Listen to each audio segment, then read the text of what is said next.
بسم اللہ الرحمن الرحیم۔ علامہ البانی رحمہ اللہ رحمتاً واسعہ سلسلۃ الاحادیث صحیحہ میں بسند صحیح روایت نقل فرماتے ہیں کہ آپ صلی اللہ علیہ وسلم نے ارشاد فرمایا کہ ایک دفعہ بنی اسرائیل کے چند لوگ قبرستان کے پاس سے گزر رہے تھے تو وہ کہنے لگے کہ ہم 2 رکعت نماز ادا کر کے اللہ سے دعا کرتے ہیں کہ اللہ اس قبرستان میں سے کسی ایک قبر سے ایک مردہ باہر نکالے اور وہ مردہ باہر نکل کر ہمیں موت کے حالات کے متعلق خبر دے۔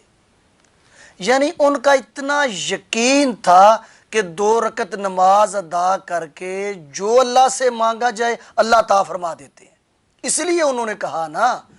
کہ 2 رکعت نماز ادا کر کے ہم اللہ سے دعا کرتے ہیں کہ اللہ تعالیٰ قبرستان میں سے کسی ایک قبر سے کوئی مردہ باہر نکالے تو ہم اس سے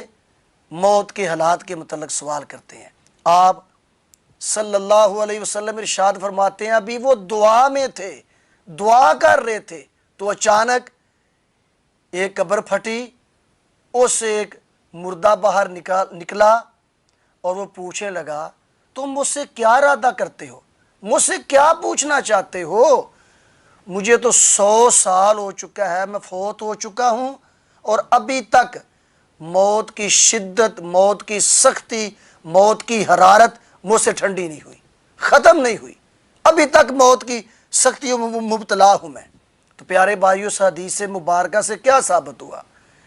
کہ انسان صحیح مکمل وضو کر کے 2 رکعات نماز ادا کر کے اللہ سے دعا کرے،